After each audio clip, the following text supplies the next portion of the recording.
¿Qué se necesita para conquistar el mundo? ¿Fuerza? ¿Ingenio? ¿O quizás estar destinado a ello?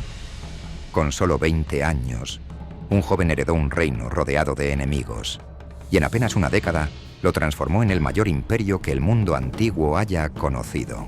Si quieres descubrir cómo lo hizo, dale a like y suscríbete para acompañarnos en este viaje épico, donde la historia se convierte en leyenda.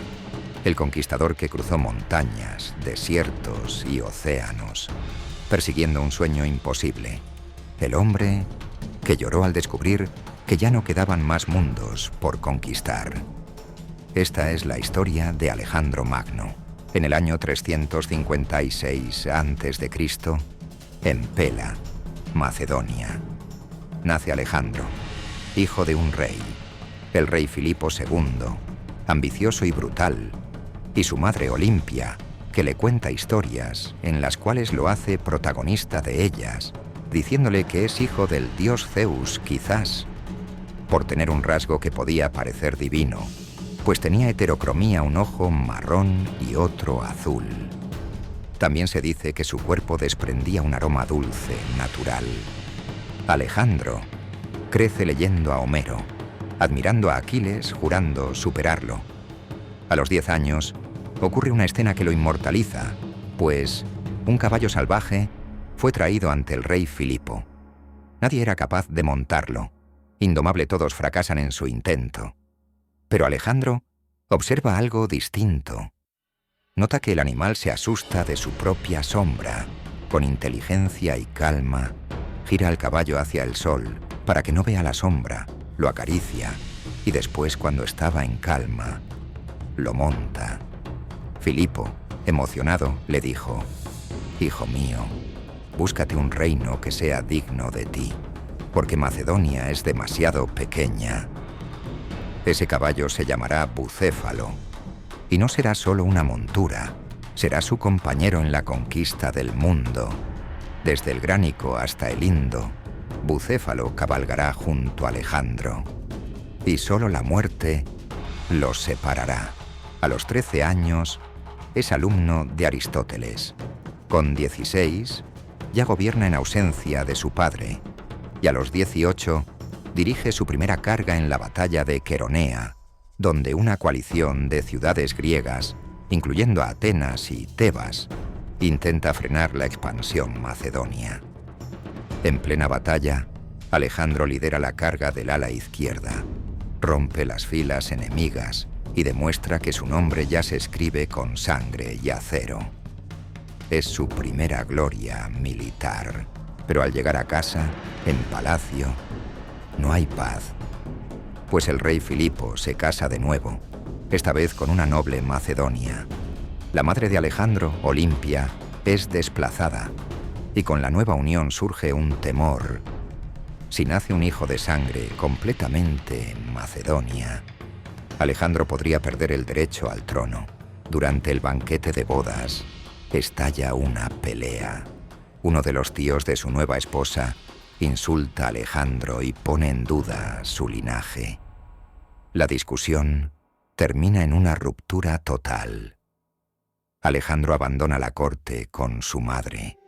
En una especie de exilio, un año después, Filipo cae asesinado. Sucedió en plena boda de su hija Cleopatra, a manos de Pausanias, un miembro de su guardia real, frente a toda la nobleza. ¿Fue un complot de su esposa abandonada? ¿Un acto de venganza? ¿Estaba Alejandro involucrado? Nunca lo sabremos. Pero ahora, con solo 20 años, Alejandro es rey y el mundo, aún sin saberlo, estaba a punto de cambiar para siempre. Alejandro acaba de subir al trono, pero su corona pende de un hilo. Macedonia está rodeada de enemigos. Al norte, tribus bárbaras presionan las fronteras. Al sur, las ciudades-estado griegas, las legendarias polis de Atenas, Esparta y Tebas, ven la muerte de Filipo como su oportunidad para liberarse. Porque aunque Macedonia comparte lengua y dioses con Grecia, muchos aún los ven como montañeses rudos, medio bárbaros. Su hegemonía no es bien recibida. En Atenas se escuchan discursos de resistencia. En Esparta se afilan lanzas. Pero es Tebas la que enciende la chispa. Cuando circula el rumor, falso, de que Alejandro ha muerto, Tebas se levanta, declarando su independencia, y asesina a los oficiales macedonios en la ciudad. Para Alejandro, es la oportunidad de demostrar quién es. Reúne su ejército y en apenas 13 días cruza Grecia con una velocidad que nadie se había imaginado. Cuando llega a Tebas, no negocia, da una sola orden: asalto total. La ciudad es arrasada, sus murallas derribadas, sus templos saqueados, más de 6.000 tebanos mueren en el asedio. Los sobrevivientes son vendidos como esclavos. Solo se salva la casa del poeta Píndaro. El mensaje es claro. Alejandro no es un muchacho inexperto, es un conquistador. Mientras Atenas guarda silencio. Esparta permanece inmóvil. La rebelión ha sido sofocada con fuego y sangre. La Hélade, como los griegos llamaban a su mundo, queda así pacificada, bajo el puño de hierro de un nuevo amo. Pero Alejandro no se conforma con gobernar Grecia. No quiere mantener lo que su padre construyó. Él quiere más. Quiere el mundo. Y al este lo espera Persia, el imperio más vasto, rico y poderoso de su tiempo. Con 22 años, Alejandro se lanza al abismo. Cruza el Helesponto con 40.000 hombres. No es una invasión, es una cruzada personal. Al tocar tierra en Asia, lanza una jabalina al suelo y proclama: «Acepto esta tierra como mía». Lo hace por gloria, por historia, por inmortalidad. Su primera batalla fue en el río Gránico, en Asia Menor. En la orilla opuesta lo esperan los sátrapas, persas con caballería pesada. El terreno es traicionero. El río corre rápido, sus márgenes empinados. Los generales de Alejandro le ruegan que no ataque. Pero él no ha venido a esperar y encabeza la carga. Montado en bucéfalo, escudo en mano, lanza en alto, cruza el río bajo una lluvia de flechas. Mientras que es rodeado, un sable tracio lo alcanza en el casco, lo hiere. Pero Clito el Negro, su amigo de la infancia, lo salva justo a tiempo. Llegan los refuerzos y la batalla se convierte en masacre. Los persas huyen. Las ciudades griegas de Asia Menor lo reciben como libertador. Alejandro libera prisioneros, respeta templos, gana aliados. Pero Persia aún no ha respondido con todo su poder. Es el año 333 a.C. Camino a su destino, Alejandro llega al antiguo templo de Zeus en Gordión, donde una leyenda ha esperado durante siglos. Un carro sagrado, atado con un nudo tan intrincado que nadie ha logrado desatarlo. Una profecía lo acompaña. Quien lo logre, conquistará toda Asia. Alejandro no lo estudia, no lo analiza, lo observa y, sin dudar, desenvaina su espada y lo corta de un solo tajo. No vino a esperar lo que tenía el destino guardado para él, sino que vino a imponer el suyo. Poco después, el verdadero desafío aparece en el horizonte. Darío III, el gran rey de Persia, se prepara para detenerlo. Se acerca la batalla de Isos. Alejandro tiene apenas 30.000 hombres. Darío, más del doble. Pero lo supera en algo. Inteligencia táctica. Alejandro ataca con su caballería por el flanco derecho. Forma una cuña perfecta. El centro persa se desmorona. Darío huye, retirándose de la batalla otra vez. Una vez terminado el enfrentamiento, registraron el campamento persa. Alejandro encuentra algo que no esperaba: la familia del rey. Su madre, su esposa, sus hijas. Temen por sus vidas. Se arrodillan, pero Alejandro las levanta, las honra. No por piedad, sino por grandeza. Desde entonces comienza a transformarse. Se viste con túnicas persas, se sienta en tronos orientales, pide que los súbditos se postren ante él a través de la prosquinesis, una reverencia aceptada en Persia, pero aborrecida en Macedonia. Los oficiales lo miran con recelo. Uno de ellos, Calístenes, historiador y sobrino de Aristóteles, se niega a inclinarse. Tiempo después será acusado de conspiración y ejecutado. Alejandro ya no es solo un rey griego. Ahora es un emperador que fusiona Oriente y Occidente. Y su ambición no se detiene. Año 331 a.C. La batalla más decisiva en las llanuras de Gaugamela lo cambiará todo. Darío III ha reunido el mayor ejército jamás visto. Más de 200.000 hombres, carros con cuchillas, elefantes de guerra. Frente a ellos, Alejandro con apenas 47.000. Un puñado contra una marea. El terreno llano y abierto favorece al persa. Si Alejandro se enfrenta de frente, será rodeado y aplastado. Pero el macedonio no piensa como un rey. Piensa con ingenio, como si ya hubiera vivido ese momento, o quizás bendecido por los dioses. Ordena a su caballería avanzar por el flanco derecho. No hacia Darío, sino en diagonal, como si intentara escapar. Los persas creen que huye. Darío extiende sus alas para atraparlo. El ejército enemigo se estira, se desordena, y entonces Alejandro revela su jugada. Con una señal, sus compañeros cambian el rumbo de golpe hacia la izquierda. Forman una cuña de acero y cargan directo contra el centro persa, donde está Darío. La sorpresa es total. Los persas no pueden cerrar filas. El corazón de su ejército se rompe. Alejandro avanza como un rayo. Su lanza apunta al gran rey.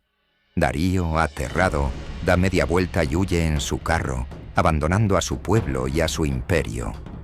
Lo que sigue es un derrumbe. El mayor ejército del mundo se deshace como arena. La victoria es absoluta. Alejandro no solo ha vencido, ha demostrado que la audacia y la estrategia valen más que 100.000 hombres. Tras Gaugamela, el imperio persa se tambalea. Pero Alejandro no corre tras un rey derrotado. Se dirige a algo más grande. Babilonia. La ciudad de las maravillas, murallas que parecen tocar el cielo y jardines colgantes. Es el corazón mismo de Oriente. Los babilonios, cansados del yugo persa, no resisten. Abren sus puertas de par en par. Y el joven conquistador entra, no como un saqueador, sino como un rey esperado. Sacerdotes lo guían hasta el templo de Marduk, señor de los dioses mesopotámicos. Alejandro ofrece sacrificios, como lo hicieron los antiguos reyes de Asiria y de Persia. Se presenta no solo como vencedor, sino como heredero. Ese día, en las calles de Babilonia, el mundo entiende algo. Alejandro ya no es solo un príncipe macedonio. Ya no es solo un general invencible, es el rey de Asia. Entrar en Babilonia significa más que conquistar una ciudad. Es conquistar la memoria de la historia. Es sentarse en el trono del tiempo. Alejandro entra en Babilonia como un dios viviente. Continúa tomando ciudades. Primero Susa, luego Persépolis, quemando su palacio como un acto simbólico. La caída de un imperio con el nacimiento de otro. Pero aún no es suficiente. No se detiene. Su imperio ya es vasto, y aún así quiere llegar hasta el fin del mundo conocido. Y para eso deberá cruzar montañas, selvas y desiertos. Más allá del horizonte, Alejandro ya no es el joven príncipe. Ahora es un emperador divinizado.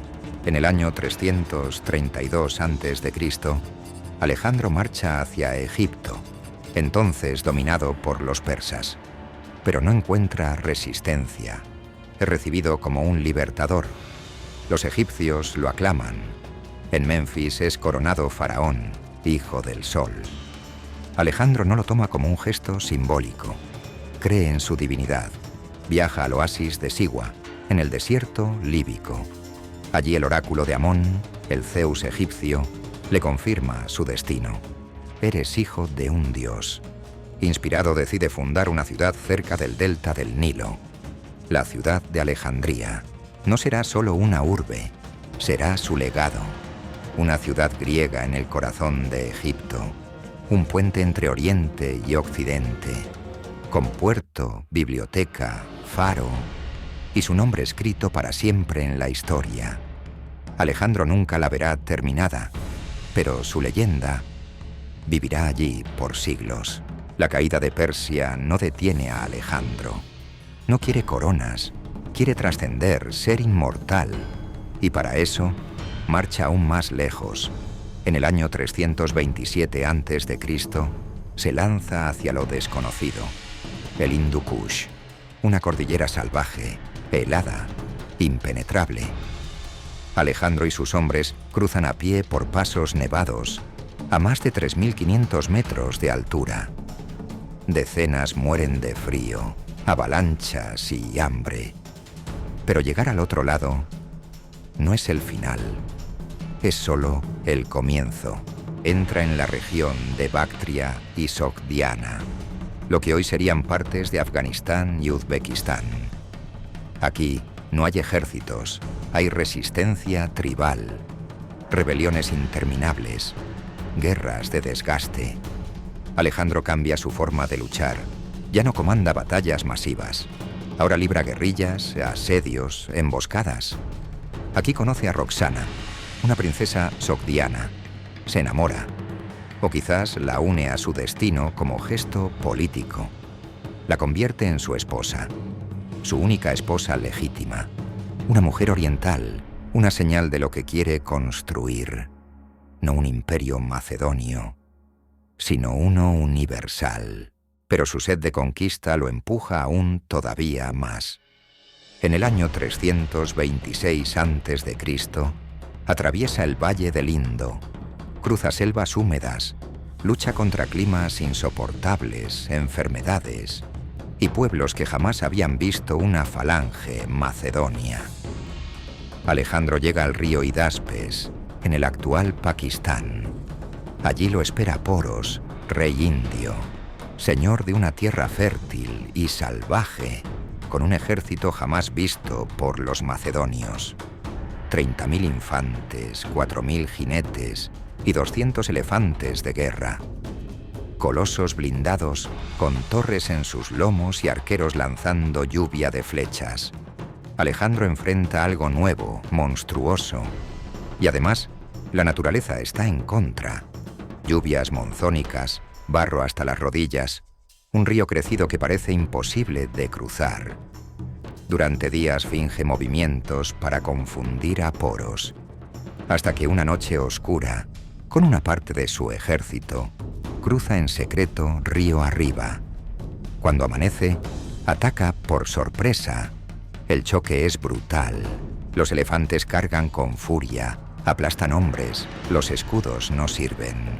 Desgarran cuerpos con colmillos y trompas. El campo de batalla se vuelve un caos. Los macedonios se dispersan, pero pronto se reorganizan y comienzan a hostigar a los gigantes con lanzas y proyectiles. Y entonces Alejandro ejecuta su maniobra decisiva. Lanza su caballería contra los flancos del ejército de Poros. Atacan por los costados, rompiendo las alas enemigas y atrapando a la infantería india entre dos frentes. Los elefantes, heridos y enloquecidos, ya no distinguen entre amigo y enemigo. Aplastan incluso a los soldados indios. El ejército de Poros empieza a desmoronarse. Aún así, el rey indio no se rinde. Imponente sobre su elefante, combate hasta el final, herido pero erguido, desafiando la derrota. Finalmente es capturado y llevado ante Alejandro. El conquistador lo observa, admirado por su valor, y le pregunta: ¿cómo quieres que te trate? Poros, exhausto, sangrando, responde con dignidad: como a un rey. Alejandro sonríe. Una vez más, admira la grandeza en el enemigo y lo perdona, devolviéndole su trono. No por clemencia, sino porque solo un rey puede reconocer a otro rey. Pero la gloria de esta batalla tiene un precio. Bucéfalo, su fiel caballo desde la infancia, cae mortalmente herido. Alejandro lo entierra con honores y funda una ciudad en su nombre, Bucefala. Para muchos, este no fue solo el fin de una batalla. Fue el principio del fin de la ambición de Alejandro. Pero no importa cuántas batallas gane. Sus soldados están agotados. Han marchado más de 17.000 kilómetros. Han cruzado desiertos abrasadores y montañas congeladas. Han enterrado hermanos, padres e hijos. Y en las orillas del río Ifasis, cuando Alejandro planea seguir aún más lejos, sus hombres dicen no. Quieren volver a casa. Han estado años sin ver a sus familias. Están hartos de la gloria y del dolor. Alejandro convoca a sus generales. Les suplica continuar. Les promete riquezas, fama, inmortalidad. Pero la respuesta es silencio. Por primera vez, el conquistador no convence. Y entonces llora.